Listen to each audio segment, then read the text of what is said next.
Welcome everyone, and you are now tuned into In Conversation with the Black Music Coalition and The Future Is, live from Abbey Road Studios. I'm Kenny from Taboo, and I will be your host alongside these wonderful individuals working across the music industry, specifically across record labels.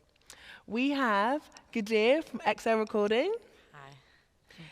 Theo from PIAS and Different Recordings, Benson from EMI Records, and Ilona from the Beggars group. How's everyone doing today?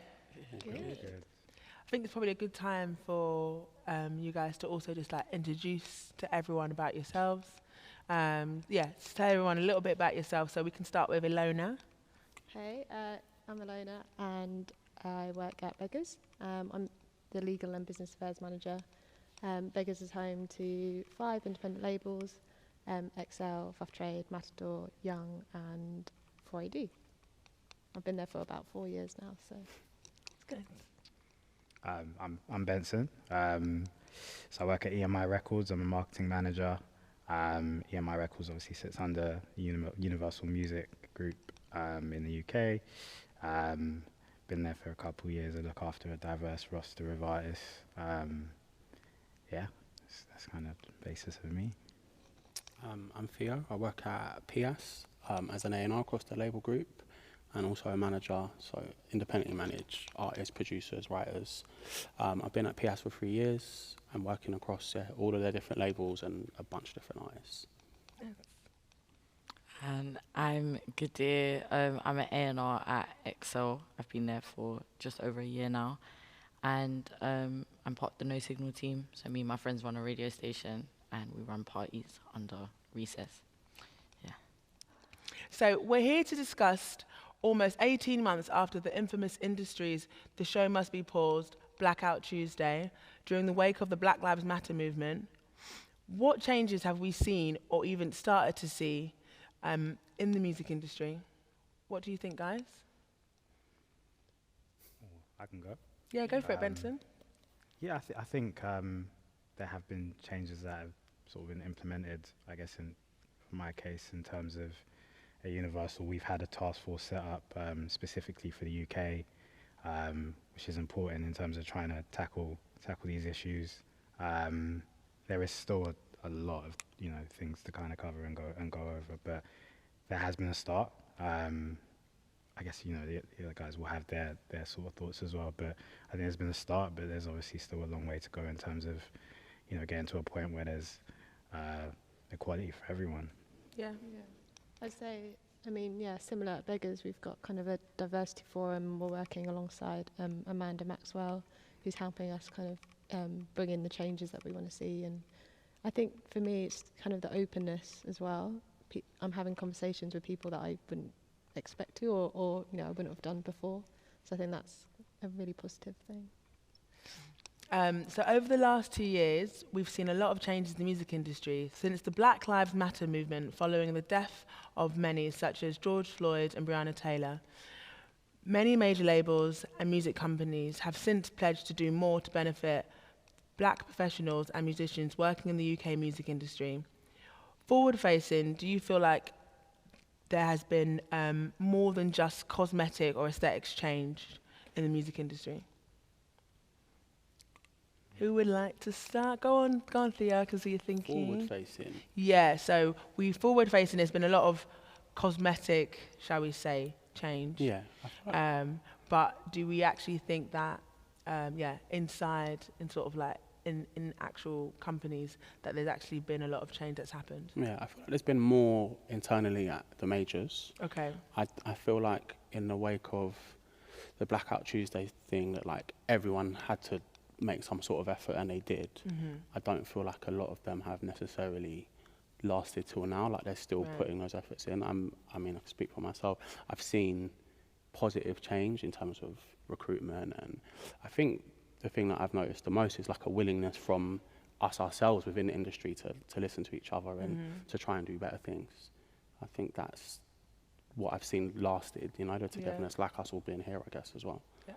No, definitely. I think that's, I wouldn't, if Blackout Tuesday didn't happen, then I wouldn't have been part of the BMCI and kind of been talking with, other young black professionals about what needs to change and what we need to do. So it's definitely brought some sort of camaraderie. Yeah, exactly. Yeah.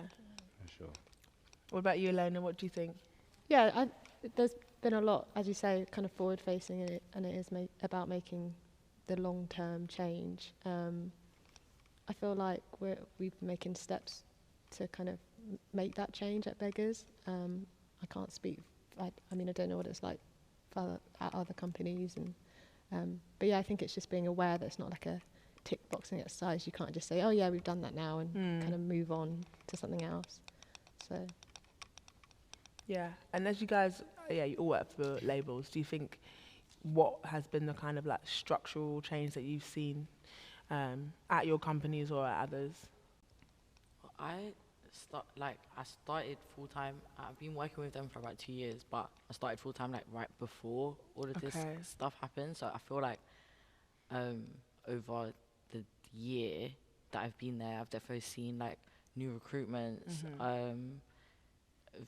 I feel like there is definitely been an effort, but I think the main thing is about hiring. Like obviously people get hired, but it's oftentimes they stay at low level jobs, and it's harder for them to move up the ranks. So I think that's what the next few years are going to show, like if it's accessible for people to reach certain roles. But I have seen it definitely at the majors. I've seen like young black people, young people of color, like reaching like executive roles and stuff like that. So I think time will tell really, because it is like Alona said, it is about the long term changes. So I don't think a year is enough time to actually see if people have really made those changes.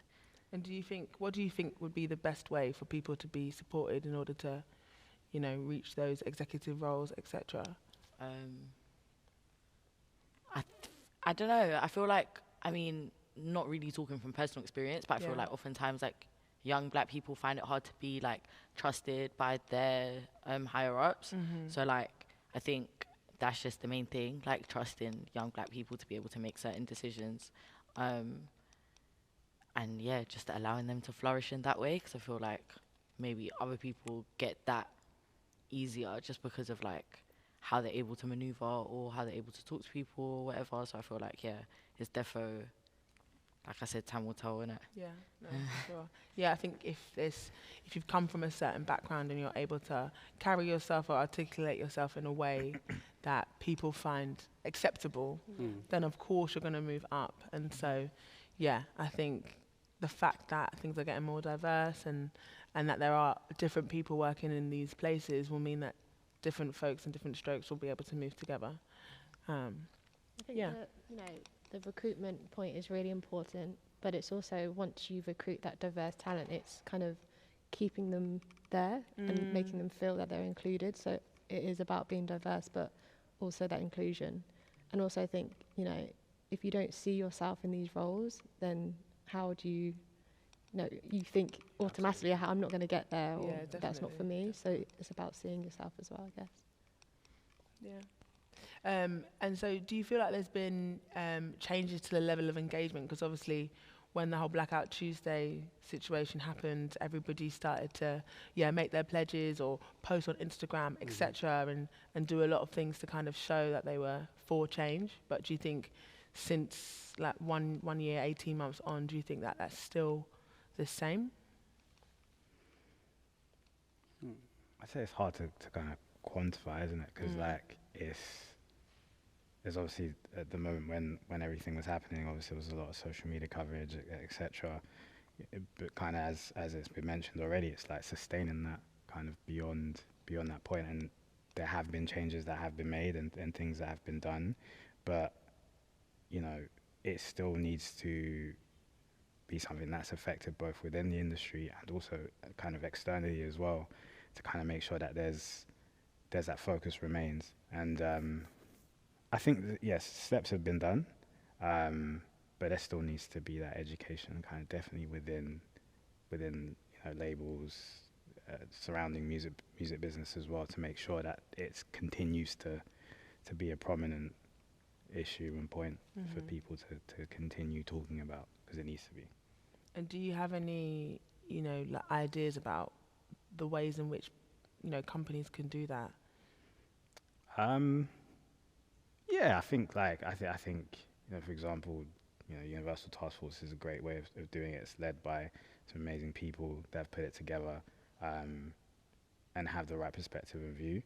I think just general education and conversation as well for everyone is important, because it's an issue that affects all of us. So there needs to be that conversation aspect. There needs to be an education of how we've got to this point, and also what we're going to be doing going forward as well.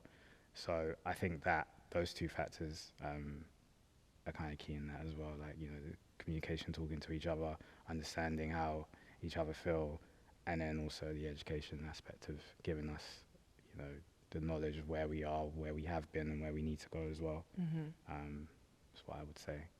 And just for those that don't know, can you tell people a bit about the Universal Task Force? Yeah, so Universal Music UK have their own dedicated task force, which is set up to tackle issues and set up meaningful change. There's an array of different things that they've got going on, which don't just sit within music itself. One of the artists I work with, George, he set up this Pick New Uniforms, which is an organisation set up to give kids on free school meals free school uniforms, and that's done in conjunction with the task force as well. So it's sort of a way to extend the reach and coverage outside of just music itself. But I mean, there's an array of things that the task force are doing, which is all positive. So it's good. And what about you guys? Have you guys got anything similar in your companies, or have seen anything similar? Not similar. I think there was a lot of trying to educate the people that needed educating, which isn't us, it's everyone else. And there was unconscious bias training, all those kind of things. And I feel like everyone did that. Are we reviewing it? Is there a regular, no one's come to me and said, oh, how do you feel this far on, since that? I think that's something that we all need to hold them all accountable and be like, this needs constant review, it needs constant, monitoring. So I feel like it has, whittled away a little bit since. And I guess it's on us as well to keep that fire burning, I suppose. Shouldn't have to be, but it is. Yeah. That's how it feels anyway. Yeah, definitely. I think that's the main issue, is that obviously as black people, we know our experience the most, but it shouldn't be on our sort of shoulders to try and carry other people to open their eyes to what's been in front of them. Absolutely. Yeah, the whole time, essentially. So Ilona, being that you're the music lawyer, your area of work is a little bit different to the other guys. So can you tell me a bit more about what you've seen in the sort of law sphere? Yeah, I'm part of the Black Music Lawyers Network, which is a really great space where opportunities are shared and achievements are celebrated, and that's something that I wasn't a part of before. And it's been really great to just meet people virtually, I'd say at this point, but I'm looking forward to kind of seeing where that goes. But it's really good. Everyone kind of shares jobs that they may not have come across just because of the networks that they're in and stuff. So it's great. Nice.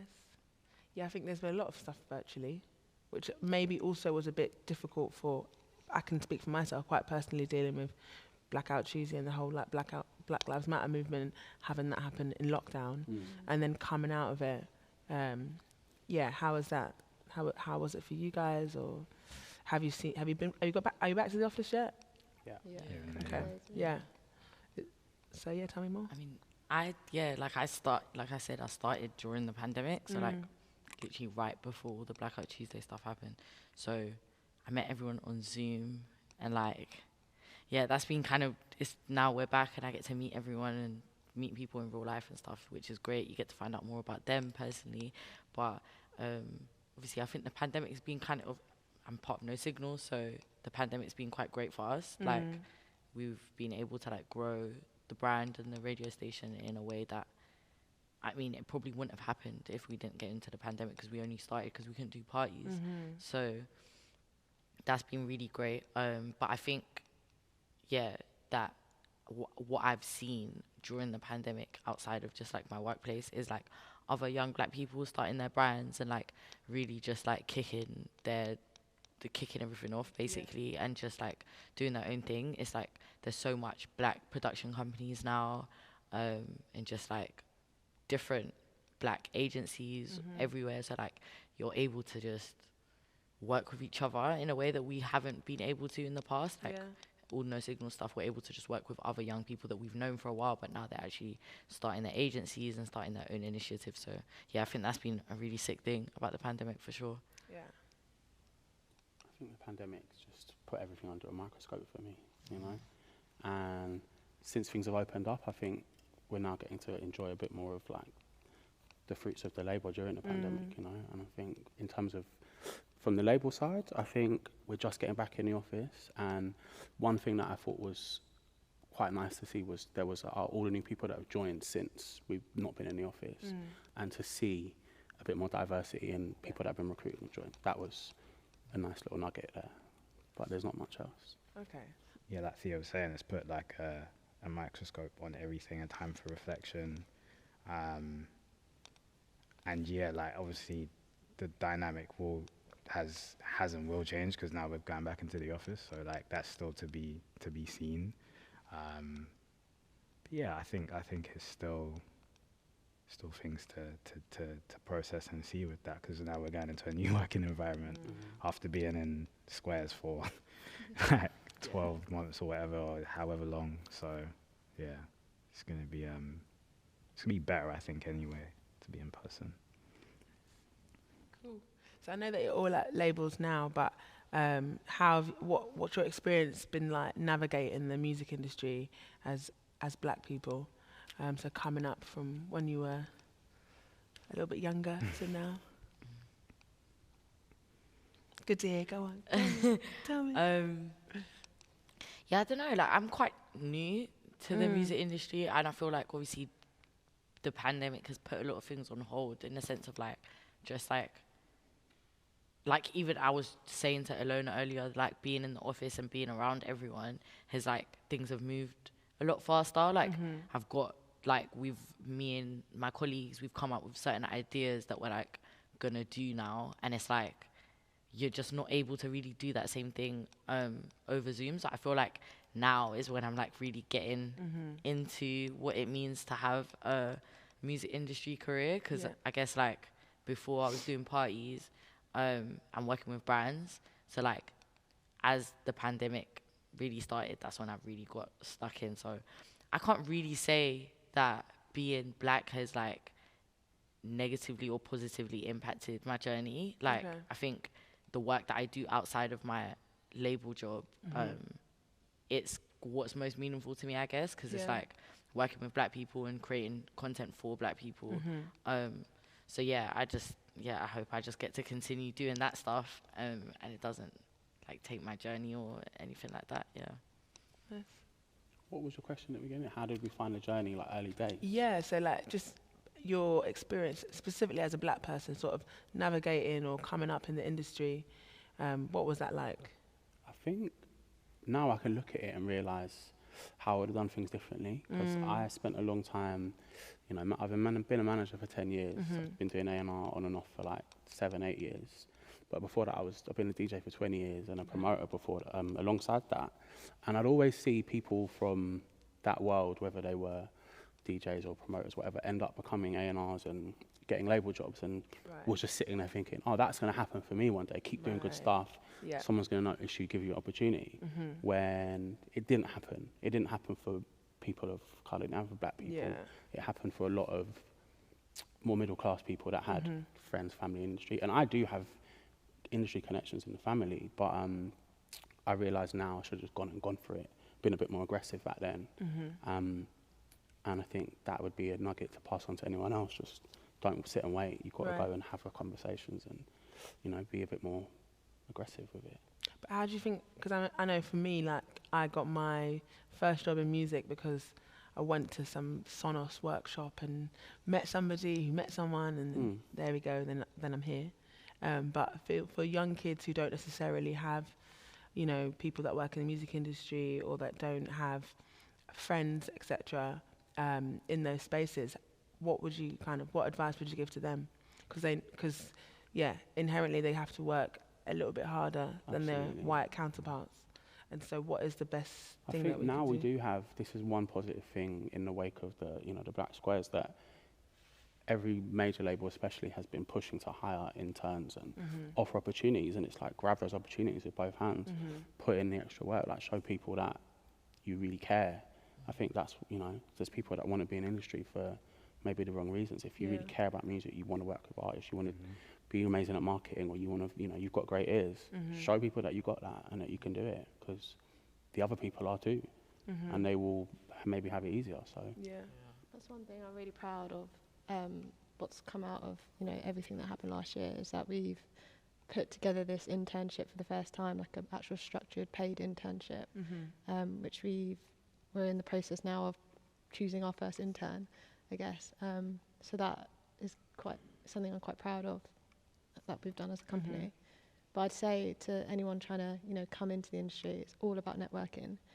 And if you don't know anyone, you go to the events. There's lots of events for like young people who want to get into the industry. And also there's the new kind of PIAS Power Up thing that we're also partnered with, which is supporting Black creatives, but also industry professionals and stuff. I think that might be, if you're kind of like a junior level, but you're already in the industry, so that might be something to think about. Help give you that push.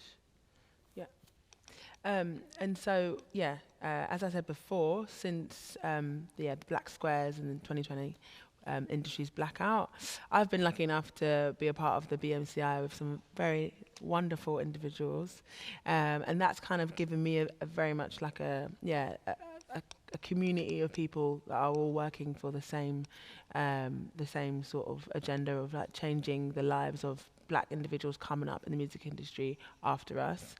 How have you seen yourselves a more of a coming together within the Black community in the industry? And do you feel that the term "there's only room for one" or gatekeeping has changed? Well, it's definitely not only room for one, there's room for all of us. So, that's, like, no one should think that way. But kind of going off of like the opportunities, feels like there's more out there for people wanting to work in the music business. And I think the opportunities are there, which if you want them, go out and get them. And I think like obviously working hard, having a passion for music will be the basis of starting that, really. So there's definitely room for all of us, and that's how it should be. So we definitely need more of us, more representation for all of us. So like that should definitely be something that is always in motion for us. I think though, like especially now moving into more of the, let's say, creative sphere, there definitely is. Personally, I've definitely seen a bit of gatekeeping. Where you kind of obviously you've worked really hard to get this opportunity, and so therefore you want to keep it within maybe just even your small circle of Black friends, let's say, because you know that maybe that opportunity is only given to one group of Black people, and so do you think that you've seen a change in this, and how can we encourage people to kind of break those gates in between us? I feel like, I don't know, like I think I'm the youngest on the panel. I think like sorry guys. Never knew. But I think like, because obviously it's been like the last 4 years of me working within like the creative industry. I think what I've seen is like people in like my age group and a little bit older than me, there is a lot of unity, and everyone is always like passing jobs to each other and letting people know about stuff and like working together. Like even with, again, like the No Signal team, we do a lot of things with like GWAP, and like there's quite a few other people, like there's PAQ, there's like loads of like young Black people that are always doing sick stuff. So like we're always working with them and like always keeping them in mind for things. And I think in general, like that's kind of what I've seen in my time. Like most of the time that I've got opportunities is because another black person's been like, yo, you should go for this, or you should meet this person, or come and do this. And so, yeah, in general, I just think, I think that gatekeeper thing is kind of, it's just old and tired, and I think people are over it, and I think people just want everyone to do well, and I think people are starting to realize there is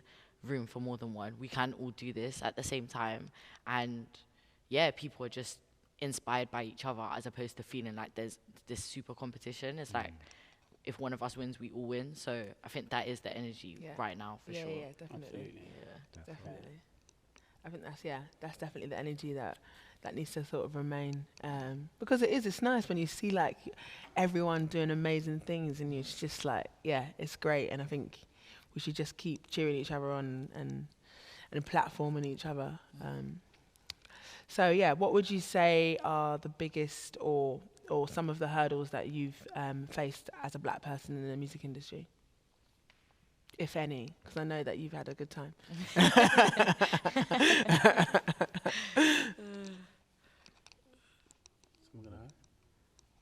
I think there's there's loads like of hurdles that we get. I guess it's hard to just pigeonhole one thing. I'd say there's sort of stigmatism around, you know, black people in the music industry, maybe our taste or what we like, or, you know, what we say even. Like it's always these things that are always there. I think there's, you know, I think people should definitely be themselves. You know, that's the kind of vibe that will continue to allow you to continue to progress. So like, there isn't a need to be, you know, filtered version of yourself. If that makes any sense. No, but I think obviously the stigmatism has always been a main sort of hurdle of people thinking you are a certain way, or you think a certain thing, or you like a certain thing, or you behave a certain way.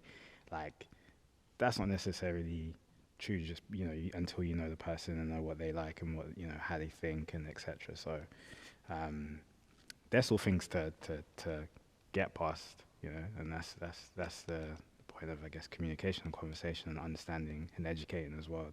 It's the way to get past that. So yeah, in short, like, we need to continue to do that. I think. Yeah, no, yeah, we were talking about this before, about sort of this stereotyping where all the black people fall into one sector of music. And you were saying people are shocked if you bring them another kind of music. They're like, what?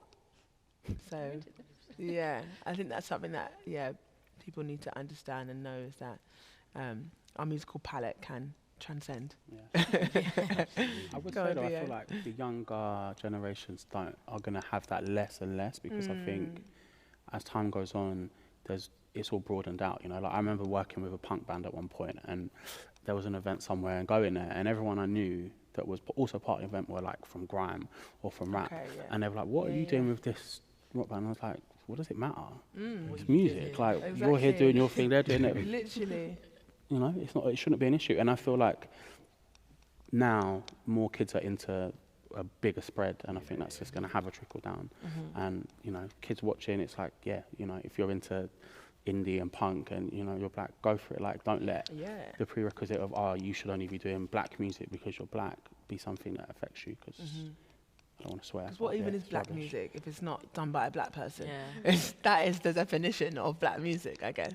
It shouldn't be black music. Yeah. So yeah, that's another thing. I think that was the main thing, like actually realizing the black roots of all this music, and like that's what made me start loving techno, really, because I've always heard a very particular kind of techno, and I was like, I don't like this. It doesn't sound good to me. Yeah. And I started researching and finding out that it was black people that made it, and that sounds a bit different to what people are doing nowadays. And it's like, okay, this is us. We should be able to explore all the different types of music. So yeah, for sure, it's really important.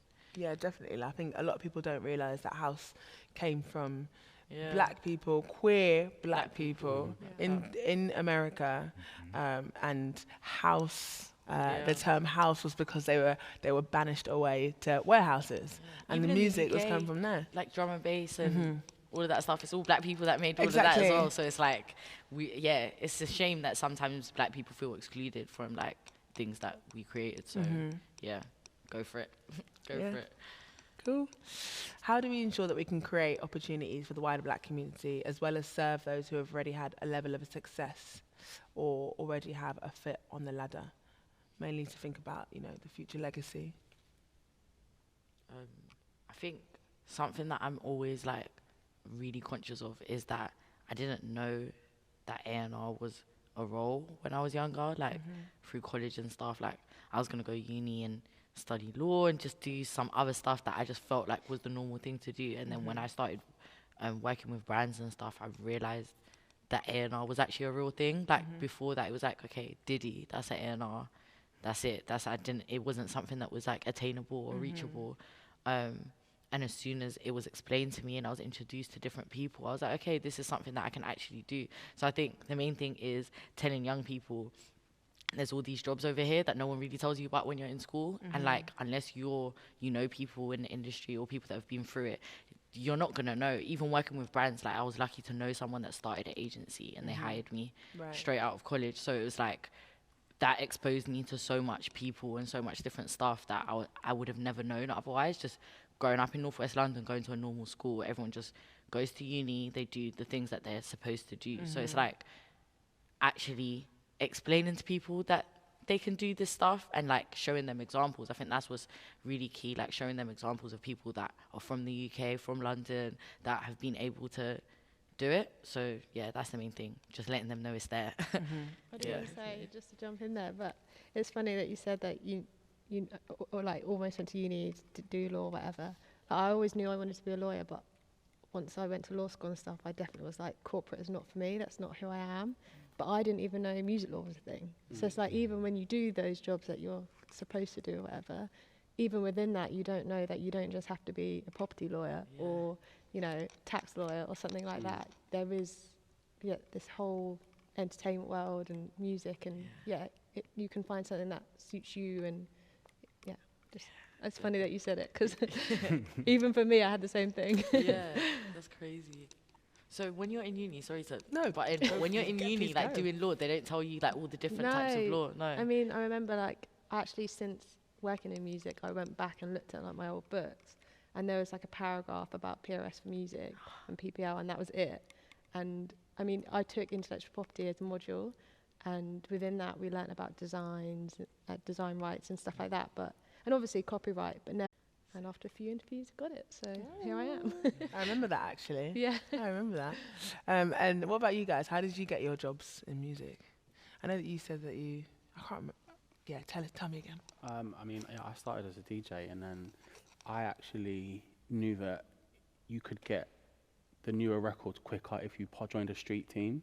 So I joined the Warner Street team in order to get earlier promos, and found out, oh, this is marketing. Me running around London putting up posters for K&O or whatever I was doing was marketing. Right. And then I realised the people that I worked for, the people that were my bosses, they worked in marketing, and this one worked in A&R. I didn't know about how people, did those jobs and what those jobs meant. And I think it's probably really important now that we're doing this, and that you've got Power Up and you've got, all these other organisations and these events that happen to show people that there's more to it. It's not just A&Rs and managers, there's marketing and there's sync, and there's all, there's so much to music beyond the sexy jobs that everyone wants, And I think everyone that's in them should do as much of this stuff as they can, because that's how people are going to find out. Yeah, no, definitely. What about you, Benson? How did you get in? Just get a foot in the door. I was always around sort of music from a kid, and always wanted to work in the music business and sort of learn the whole sort of tree of it. So like I just I did sort of internships similar. I was in the Ninja Tune street team, and they used to send me posters when I was at uni. Like I used to just find little things here online, try and find someone who was connected to a label somehow. I used to send. And this is old. I used to send like actual letters to labels. Like I just wanted to find my way in.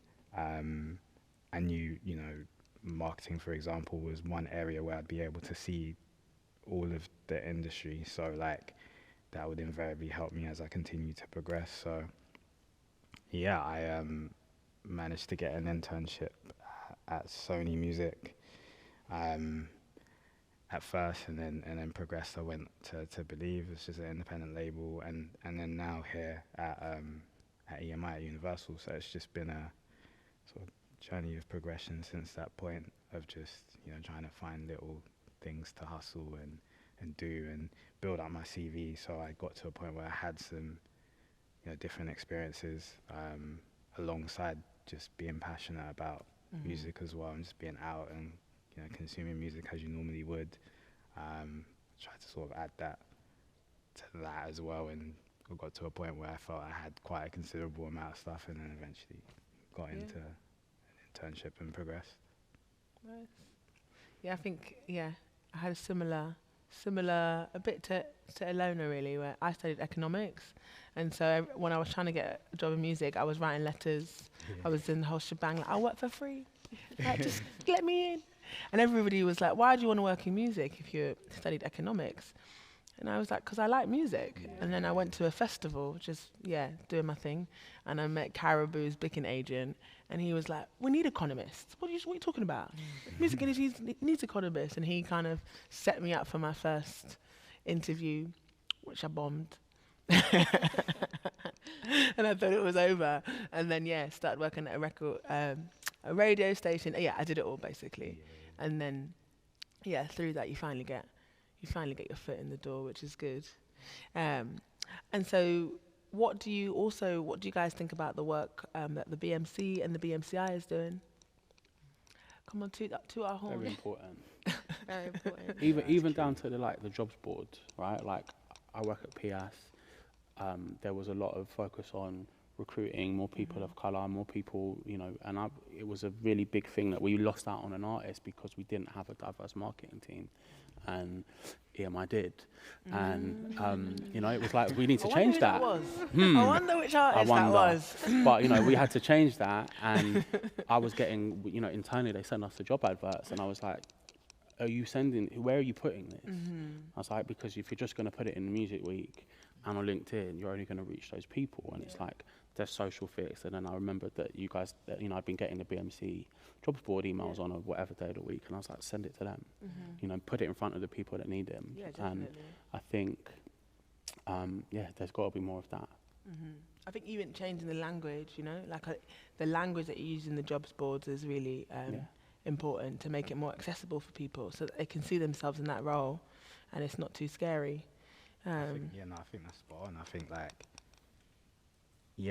being like working with people where you can talk and behave and have the cultural understanding of things that you work on is important. You don't have to feel like you need to be uptight or, you know, super like filtered or whatever. Like, you should, the more sort of yourself you are, the more connected to the music and things that you like, or, you know, things that you're discovering in the way you do, I think is important. You don't have to be a certain way. You just need to be passionate.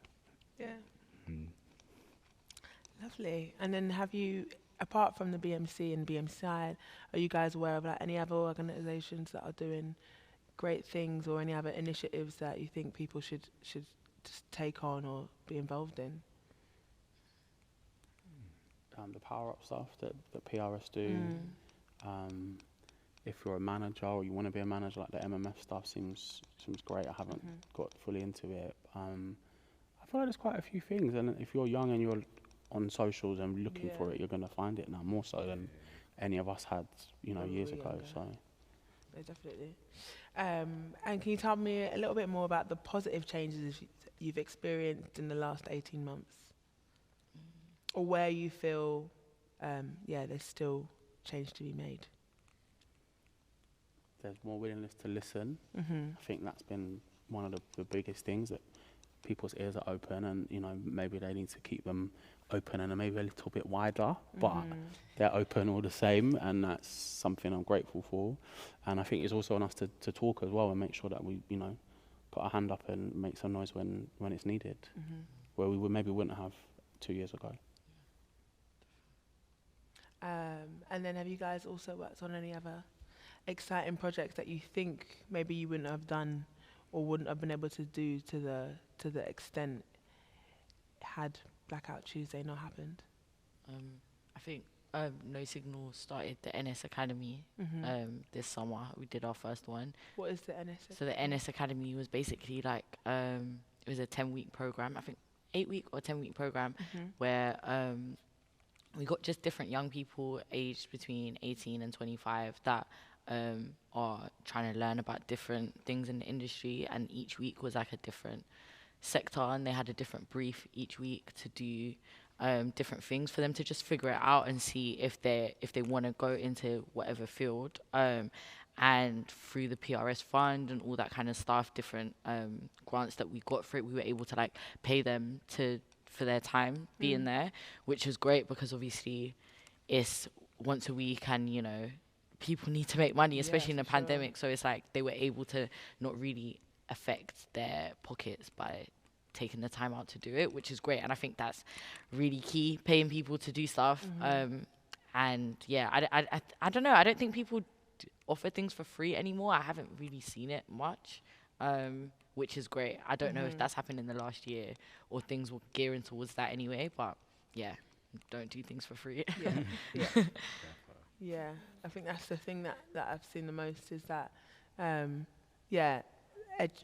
us educating other people on our experience should not be a free, a free task. And people need to know that if they're going to put their black staff or black employees, whatever it is, on the spot to educate them about their experience to ultimately make their company better, that they should be valued in that time that they're giving.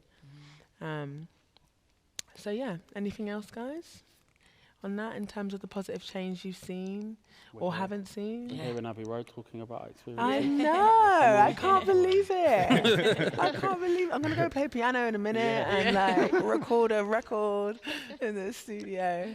It's great. So now we've got these like really cheesy questions. So if you could tell your younger self something, what advice would you give them? Don't always listen to what people say you can and can't do. That's a good one. Because I was literally told that I wasn't going to be able to go and study law at university because my A-levels weren't as good as maybe they should have been. And I didn't go to a top university, but I still qualified and I'm still a solicitor. And I work for an awesome company in music that I love. So, yeah. I love that. Go on, Benson. I'd say to myself, keep going. Like, you know, things take time. It's all part of the journey, all part of the education that you need to get yourself to where you want to get to, which I'm still doing at the moment. So, like,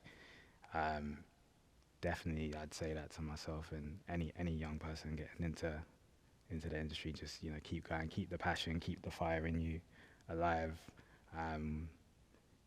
Always remember what it was, like why you got into it. Like those kind of things are really, the things I tell myself to continue remembering. A lot of that, you know, keep going. Don't be afraid to make mistakes. You know, it's a marathon, it's not a sprint. You know, don't look at everyone else too much. Their journey is not your journey. You know, definitely. I think that. Yeah, I think literally everything that they all said. Literally, trust yourself. Don't compare yourself to others. Yeah, trust yourself and don't compare yourself to others because everyone's got their own journey. Just repeating what Thea said. But yeah, trust yourself because not everyone is always going to get it, but they'll come around. Yes. And similarly, what would you like to be able to say to yourself in 10 years from now? The same. Yeah.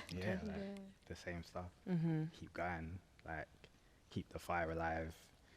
Remember what it was like when you was 14 and on your computer just making beats randomly. Like just remember, like always remember, like why you got into it. The passion. It's definitely, I'd say, one of the main things. Yeah. For sure. Cool. Well, that's it, guys. I want to say a big thank you, guys, for being here.